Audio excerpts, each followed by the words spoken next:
Bismillahirrahmanirrahim. Dia bawa pasukan berkuda hanya 32 orang saja. Yang berjalan kaki 40 orang. 72 orang yang terdiri dari orang tua, anak-anak dan perempuan. Lalu kemudian dikeroyok 40.000 pasukan.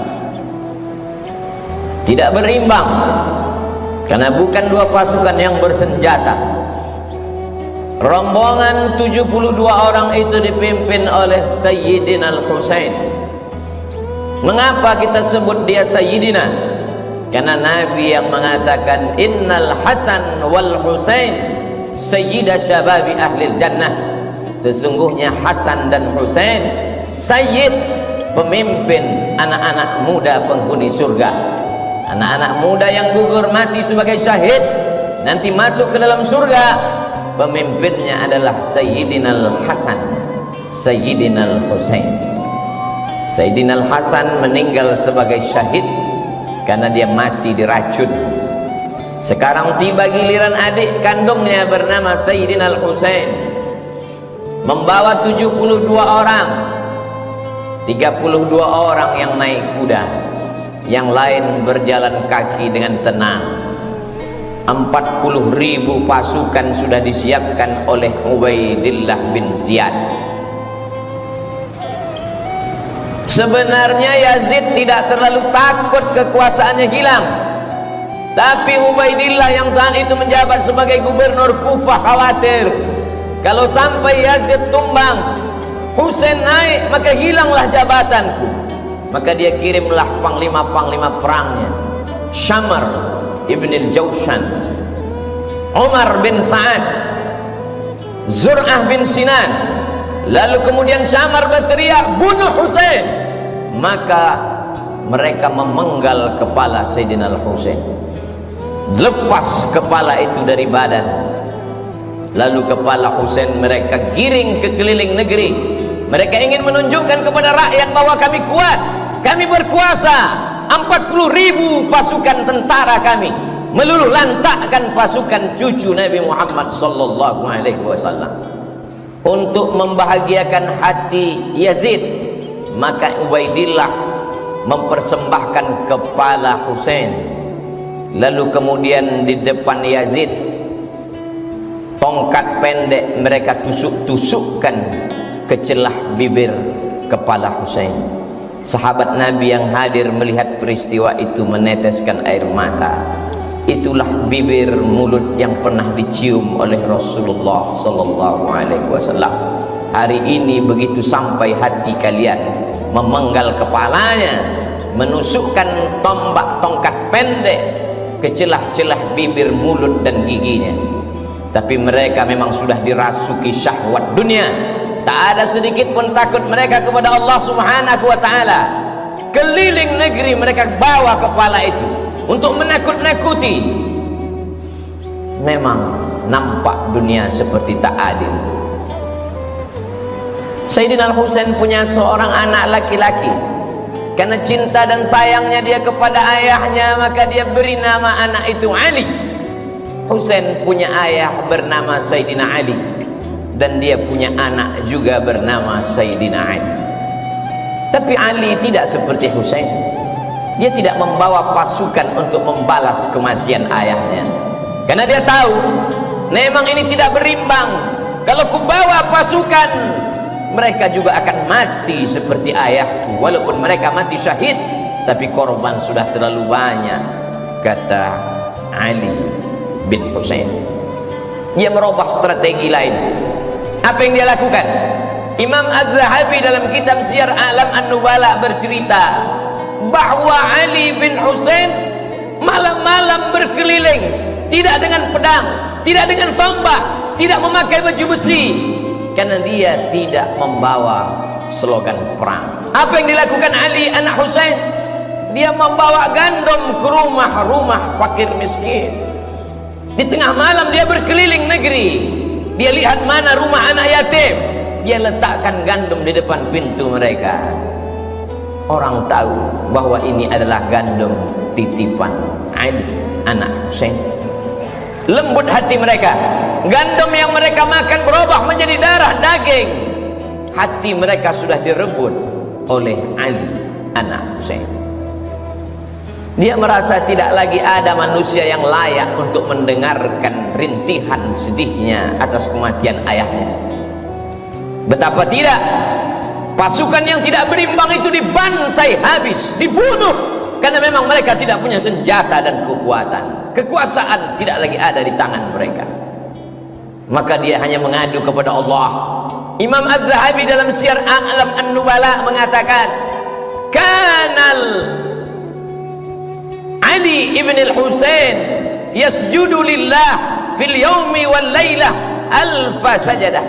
Sehari semalam Ali anak Husain bersujud kepada Allah 1000 kali sujud. Solat sunat dia perbanyak, tahajud dan witir bermunajat kepada Allah. Dihitung semua solat sunatnya, 1000 kali sujud dia bersimpuh di hadapan Allah. Maka dia dikenal dengan nama Ali As-Sajjad. Sajjad diambil dari kata sujud. Orang yang paling banyak sujud bergelar As-Sajjad, maka dia bergelar Ali As-Sajjad. Saking banyak zikir dan tasbihnya, dia bergelar Zainal Abidin. Zainal perhiasan, Abidin orang yang banyak ibadah. Zainal Abidin perhiasan orang yang paling banyak beribadah. Dia robah strategi, dia robah cara. Tidak hanya satu cara mendekatkan diri kepada Allah. Kalau dulu ayahku dengan pedang sehingga gugur sebagai syahid, maka aku, kata Ali Zainal Abidin, dengan strategi yang lain, berbagi makanan sesuai dengan sunnah Nabi Muhammad SAW. At'imut ta'am, absyus salam, tebarkan salam. At'imut ta'am, bagi makanan. Wasallu bil laili wan nasu niyam. Ketika orang sedang tidur, disitulah engkau bermunajat, mengadu kepada Allah Subhanahu wa ta'ala. Maka dia bergelar Ali Zainal Abidin, Ali As-Sajjad, untuk membedakan dengan Ali bin Abi Talib. Ali bin Abi Talib kakeknya, Husain ayahnya. Ali As-Sajjad adalah dia, Ali Zainal Abidin adalah dia. Ali As-Sajjad, Ali Zainal Abidin, anak Husain, anak Fatimah, anak Sayyidina wa Maulana Muhammad sallallahu alaihi wasallam. Sampai suatu ketika seorang sultan raja bernama Hisham bin Abdul Malik. Kisah ini diriwayatkan oleh Al-Farazdaq. Pada saat musim haji, sultan raja di raja sedang melaksanakan haji. Saat dia umrah, ingin mencium Hajar Aswad, penuh Hajar Aswad, tak dapat dia cium. Pada putaran kedua, dia ingin mencium Hajar Aswad, melimpah manusia, tak dapat dia mencium. Pada putaran ketiga, keempat, kelima, keenam, sampai 7 putaran, sekalipun tak dapat dia mencium Hajar Aswad. Hisham bin Abdul Malik, raja dari Yaman sampai ke Mesir, sampai ke Andalusia. Tapi kemudian di celah-celah jamaah yang ramai itu, dia heran. Ada sesosok manusia yang biasa, pada putaran pertama dia mencium Hajar Aswad, semua orang memberikan jalan. Pada putaran kedua, orang pergi menyamping memberikan jalan kepadanya, mencium Hajar Aswad. Berbisik kata di hati Hisham bin Abdul Malik, aku yang raja, aku yang sultan, aku punya tentara, aku punya kekuasaan, mengapa aku tidak bisa mencium Hajar Aswad? Mengapa orang selalu menghalangiku? Siapa laki-laki itu yang setiap putaran dia mencium Hajar Aswad? Al-Farazdaq menjawab dengan syairnya, itulah dia Ali anak Husain yang ayahnya dulu kalian hantam, kalian bantai. Sekarang dia menang tidak dengan pedang, sekarang dia menang tidak dengan tombak. Hatinya menjadi raja di hati umat.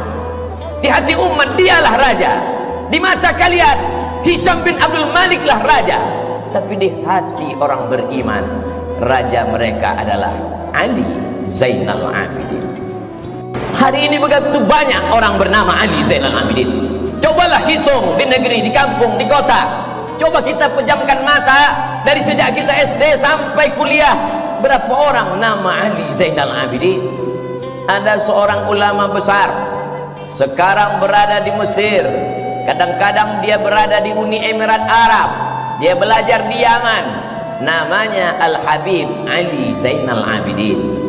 Di Kuala Lumpur, Malaysia, ada ulama besar namanya Ali Zainal Abidin. Orang begitu bangga memberikan nama anak Ali Zainal Abidin. Adakah nama anak orang bernama Ubaidillah bin Ziyad hari ini? Adakah anak orang bernama Syamr ibnul Jawshan hari ini? Adakah anak orang bernama Zur'ah bin Sinan hari ini? Jangankan kuburnya, jangankan makamnya, memakai namanya pun orang benci. Tapi Ali Zainal Abidin tak pernah mati, harum semerbak. Ali Zainal Abidin punya anak dimuliakan bernama Muhammad Al-Baqir. Muhammad Al-Baqir punya anak dimuliakan bernama Ja'far Shadiq. Ja'far Shadiq punya anak dimuliakan bernama Ali Al-Uraidi. Ali Al-Uraidi punya anak dimuliakan juga bernama Muhammad. Punya anak dimuliakan juga. Muhammad Naqib punya anak bernama Isa, dimuliakan juga. Punya anak laki-laki bernama Ahmad Al-Muhajir. Ahmad Al-Muhajir, muhajir artinya pindah. Pindah dia dari Baghdad ke Yaman. Di Yaman dia beranak pinak. Anak pinaknya itu datang ke Nusantara membawa Islam dari keturunan Ali Zainal Abidin. Maka itulah marga-marga para habaib zuriat keturunan Rasulullah sallallahu alaihi wasallam. As-Saqaf, As-Segaf kata orang Nusantara. Al-Haddad, Al-Jibri bin Syihab bin Abi Bakar, melimpah ruah mereka.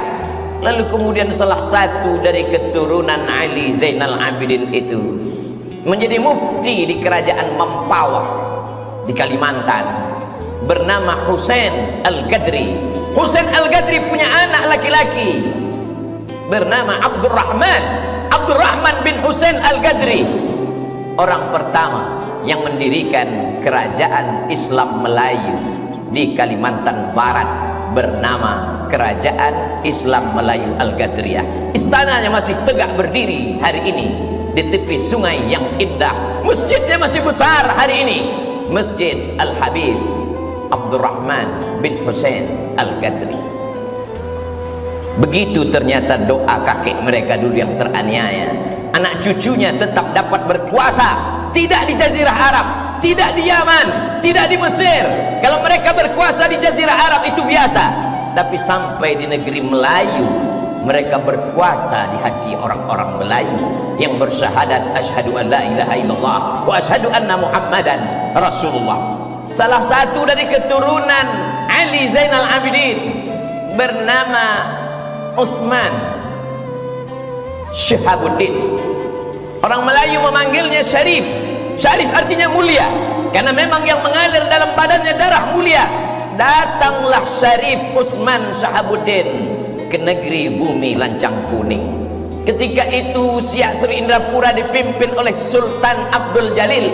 Sultan Abdul Jalil punya anak seorang perempuan yang cantik jelita bernama Tengku Umbung.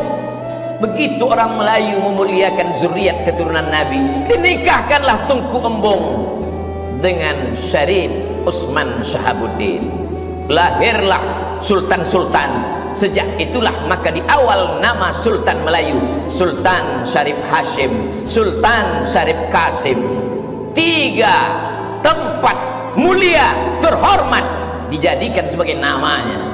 Jalan Sultan Syarif Qasim, Airport Sultan Syarif Qasim, Universitas Islam Negeri Sultan Syarif Qasim. Doa dari kakek datuk buyutnya yang lama, Ali Zainal Abidin. Berkat sedekahnya, berkat ilmunya, berkat sujudnya, anak cucunya menjadi raja, menjadi sultan di negeri Melayu. Sampai hari ini mengalir pahalanya.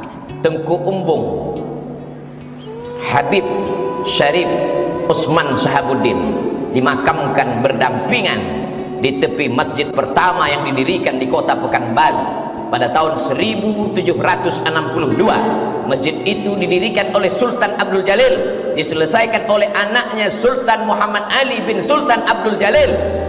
Hari ini menjadi bukti sejarah. Tamu-tamu Habib-Habib yang datang ke Pekanbaru berziarah ke makam cucu Ali Zainal Abidin. Walaupun orang Pekanbaru sendiri banyak yang tak berziarah karena tak tahu. Begitulah Allah memuliakan orang-orang yang soleh. Sekarang kita tinggal memilih, apakah ingin mengikut menjadi anak cucu keturunan pikiran Ubaidillah bin Ziyad, Syamar bin Jausan, atau ingin mengikut langkah yang dilakukan oleh Ali Zainal Abidin. Ingat, kekuasaan hanya berakhir ketika malaikat maut mencabut nyawa. Hiduplah seperti Fir'aun, hiduplah seperti Jausan, hiduplah seperti Syamar, hiduplah seperti Qarun. Kelak kau akan mati juga menghadap Allah Subhanahu wa ta'ala. Yang menjadi Syamar bin Jausan mati dengan kekuasaannya, yang menjadi Ubaidillah bin Ziyad mati dengan kekuasaannya, yang menjadi Ali Zainal Abidin kekal sampai hari kiamat.